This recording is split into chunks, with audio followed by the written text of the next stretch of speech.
Success has a way of silencing laughter. One minute you're sitting at your family's Thanksgiving table, enduring their mockery of your dreams, and the next you're signing million-dollar contracts while they scramble to understand how they got it so wrong. That's how it was for me, Olivia Mitchell, founder and CEO of SecureStack Solutions. Though my family still saw me as their wayward daughter who'd thrown away her stable accounting career to chase some tech fantasy. More turkey, Michael. Mom beamed at my older brother, who sat at his usual place of honor at the table. Michael, the golden child, the Harvard MBA who'd landed a cushy executive position at Anderson Global, one of the largest consulting firms in the country. The vegetables for Olivia, Dad added, barely glancing my way. She needs to save money now that she's, what are you calling it? An entrepreneur. The way he said it made it sound like a dirty word. I pushed my green beans around my plate, remembering the morning's investor meeting. The one where I'd presented my cybersecurity platform to a room full of venture capitalists. The one my family didn't know about because they'd stopped asking about my work months ago. Actually, I started, but Michael cut me off. Speaking of work, he announced, straightening his designer tie, I've just been promoted to Senior Vice President of Strategic Operations. Mom clasped her hands together in delight. Dad's chest puffed with pride. Even my younger sister Emma, usually absorbed in her phone, looked up with interest. That's wonderful, honey, Mom gushed. Tell us everything. I sat back, my own news dying on my lips as Michael launched into a detailed account of his latest corporate triumph. The corner office with a view of the city. The team of 20 people under his command. The 6-figure bonus. Now that's a real career, Dad said pointedly. Not some pipe dream about computer programs. They're advanced cybersecurity protocols, I corrected automatically. And the market need is? Oh, honey. Mom interrupted, her voice dripping with false concern. Are you still pursuing that hobby? I thought you'd have gone back to accounting by now. Michael smirked. Playing businesswoman again? Liv? How cute. The condescension in his voice made my blood boil. If they only knew what I'd been building over the past 18 months. The late nights coding, the endless pitch meetings, the breakthrough when I'd finally cracked the encryption algorithm that made my security platform unique. It's not a hobby, I said firmly. SecureStack is a real company. We're actually about to. Remember when she wanted to be an astronaut? Emma piped up, giggling. At least this phase is less dangerous. The table erupted in laughter. Even Aunt Patricia, who'd been quietly working on her 3rd glass of wine, joined in. I think it's important to support Olivia's creativity, Michael said magnanimously. Not everyone is cut out for the corporate world. Some people need to learn the hard way. I gripped my fork tighter, thinking of the term sheet sitting in my bag. The one with 7 zeros on it. The one that would change everything. But looking at their laughing faces, I realized something important. I didn't want to tell them. Not yet. Let them laugh. Let them dismiss me. Let them think whatever they wanted. Because in less than 24 hours, I was going to sign the biggest deal of my life. I forced a smile and reached for the green beans. You're right, Michael. Some people do need to learn the hard way. The next morning, I sat in my small but growing office in downtown's tech district. The space wasn't much, just 2 floors in a converted warehouse, but it was mine. The exposed brick walls were covered in whiteboards filled with code. The open workspace hummed with the energy of my small but brilliant team. Morning, boss, called out Jake, my first hire and lead developer. He was already at his standing desk, 3 empty Red Bulls testament to another early start. "Big day," I replied, trying to keep my voice steady. Maria, my COO, appeared at my elbow with a steaming cup of coffee and a stack of papers. "The lawyers have reviewed everything. The terms are solid." I took a deep breath, remembering the mockery at yesterday's dinner. If my family could see me now, about to close a Series A funding round that would value SecureStack at $50 million. But they couldn't see me. Not yet. Because the best revenge isn't telling people how wrong they were, it's showing them.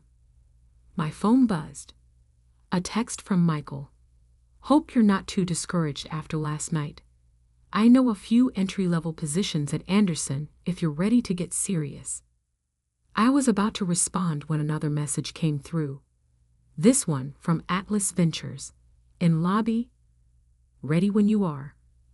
I slipped my phone into my pocket without replying to Michael. Let him think I was discouraged. Let him think I was failing. The truth would hit him hard enough soon. "Maria," I called out, straightening my jacket. "Let's go make some history." As I walked into the conference room where 3 of the biggest venture capitalists in tech were waiting, I couldn't help but smile. My family thought I was playing businesswoman. Well, game on. The Atlas Ventures meeting changed everything. $50 million? Jake whispered as we left the conference room, the signed term sheet safely in my bag. "We're worth $50 million. "No," I corrected him, unable to keep the smile off my face. "We're worth $50 million on paper. Now we have to prove we're worth even more." The next few months were a blur of activity. The funding announcement made waves in the tech industry. SecureStack Solutions raises $15 million, Series A to revolutionize cybersecurity. Read the TechCrunch headline. My inbox flooded with congratulations from former colleagues, college friends, and suddenly interested recruiters. But not a word from my family. I hadn't told them about the funding, hadn't mentioned the press coverage, hadn't breathed a word about how SecureStack was now being called the next big thing in enterprise security. Instead, I focused on growth. We moved from our converted warehouse to a full floor in a downtown high-rise. My team expanded from 12 people to 50, then 100. Maria hired a PR team, a sales force, and enough developers to build out our platform's next phase. "We need a chief technology officer," she announced one morning, dropping a stack of resumes on my desk. "Someone with serious enterprise experience." I flipped through the candidates. Former Google engineers, Amazon architects, a whole parade of impressive names.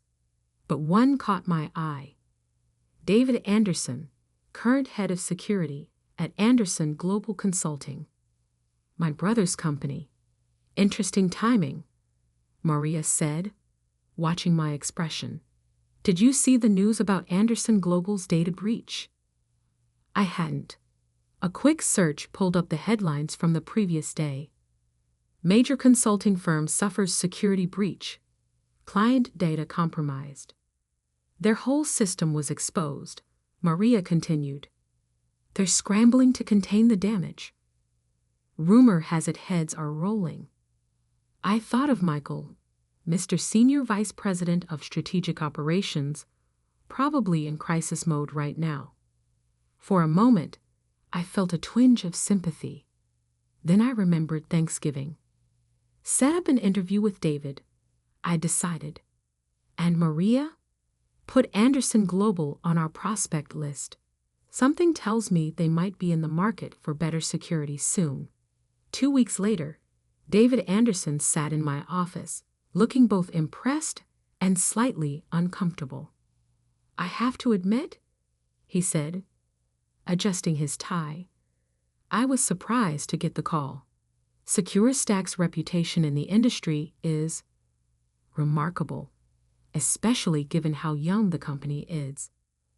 We move fast, I replied, unlike some larger, more traditional firms.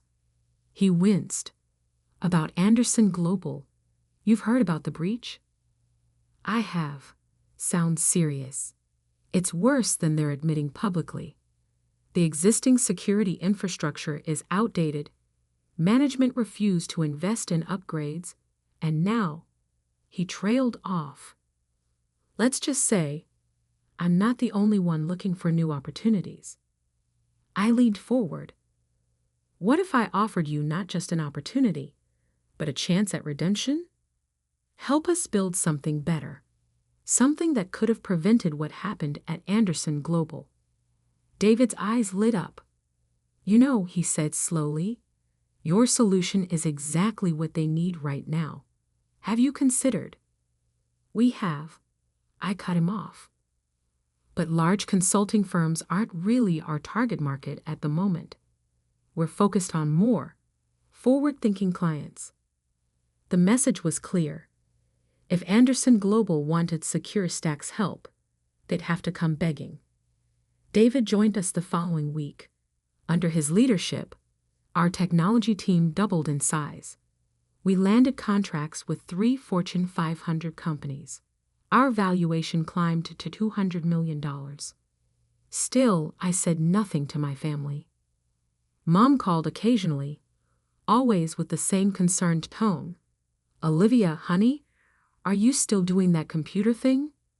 You know, Michael's company is always hiring. I'm fine, Mom. I'd say, sitting in my corner office overlooking the city. The same view Michael had bragged about, just 10 floors higher. Then came the call I'd been waiting for. Ms. Mitchell? My assistant's voice crackled over the intercom. There's someone from Anderson Global Consulting on line 1. They're requesting an urgent meeting. I glanced at the business news on my second monitor. Anderson Global's stock had dropped 30% since the breach. Clients were leaving. The board was asking questions. Who from Anderson Global? I asked, though I already knew. A Mr. Michael Mitchell, Senior Vice President of Strategic Operations. My brother? Finally. Tell him, I said, savoring each word, that my calendar is quite full. But my junior associate might be able to fit him in next week. His assistant says it's extremely urgent. He's willing to come to our office immediately. I thought about all the times Michael had talked over me at family dinners, all the condescending comments about my hobby, all the smirks and eye rolls when I tried to explain my vision. Next week, I repeated firmly, and make sure he goes through all the proper channels. Every single one. As I hung up, my phone buzzed with a text from Mom. Honey, are you free for dinner tomorrow? Michael has some exciting news about his company, and we'd love for you to be there. Maybe he can give you some business advice. I looked around my office, at the awards lining the walls, the industry recognition, the framed magazine covers featuring SecureStack's meteoric rise. Sorry, I texted back. I have a board meeting tomorrow. Maybe another time. Let them keep thinking I was playing businesswoman. The game was about to get a lot more interesting. The following Wednesday, I watched through my office window as my brother stepped out of his town car in front of our building. Even from 30 floors up, I could see his uncertainty as he stared at the SecureStack logo dominating the entrance. He's here, my assistant announced through the intercom. Send him to the junior associate conference room, I replied. I'll be there shortly. I took my time, reviewing the latest product metrics on my tablet, while Michael cooled his heels in our smallest meeting space. After 20 minutes, just long enough to make a point, I headed down. Through the glass walls, I could see him pacing, his designer suit slightly rumpled, his usual polished demeanor showing cracks. He was muttering into his phone. No, Dad. I'm telling you, this place is massive. Why didn't we know about? Yes, I understand the board is angry. But if we can just. Hold on, she's here. I pushed open the door, and Michael's phone nearly slipped from his hand. Olivia? He looked like he'd seen a ghost. What are you? This is Secure Stack. Welcome to my hobby, I said coolly, settling into a chair. I hear Anderson Global is having some security issues. He stared at me, then at the awards lining the walls, then back at me. This is your company? You're the CEO everyone's been talking about. Surprised? But he sputtered. At Thanksgiving, you were just playing businesswoman. I finished for him. Please, sit down. I'm sure you didn't come here to discuss holiday memories. Michael sank into a chair, his world visibly rearranging itself. The breach, he said finally. It's worse than we thought. We're losing clients daily. The board is threatening to clean house. We need the best security solution on the market, I supplied. Which, as it happens, we provide. For the right price. Name it, he said immediately. Whatever you want. The board has authorized. I held up a hand. First, I want to know something. Why did Anderson Global ignore all the warning signs? David told me your security infrastructure was outdated years ago. Michael's face flushed. You hired David? Look, it was a budget issue. I argued for upgrades, but... No, I cut him off. You didn't. I've seen the board minutes. You voted against the security budget increase 3 times in the past year. Called it, what was the phrase? Unnecessary tech spending. He deflated. How did you? I do my homework, Michael. Always have. Even when you were too busy mocking my dreams to notice. The silence stretched between us, heavy with years of dismissal and condescension. I'm sorry, he said finally. We were wrong. I was wrong. Yes, you were. I opened my tablet and pulled up a contract. Our standard enterprise package starts at $2 million annually. Given the scope of Anderson Global's needs, we're looking at closer to $5 million, plus implementation costs. Michael's eyes widened at the numbers, but he nodded. That's fine. When can you start? Oh, I won't be handling your account personally, I smiled. As I said, you'll be working with one of our junior associates. Anderson Global will be our smallest client after all. Smallest? He looked stunned. But we're a Fortune 500 company. And we protect half of the Fortune 100, I replied. Like I said, homework. Just then my phone buzzed. A text from Mom. Honey, Michael missed family dinner tonight. He said something about a work emergency. I hope everything's okay with his company. I showed Michael the text. Should I tell her, or would you prefer to? He ran a hand through his hair, looking suddenly older. Can we keep this between us? Just until you're ready to admit you need your little sister's help? I finished. Fine, but I want something in return. Anything. Next time I'm at family dinner talking about my company, you sit there and listen. No interruptions, no condescension, no playing businesswoman comments. Deal? He nodded slowly. Deal. After Michael left, clutching the contract and looking shell-shocked, I called Mom. About Thanksgiving dinner next week, I said. I'll be there. And I have some news to share.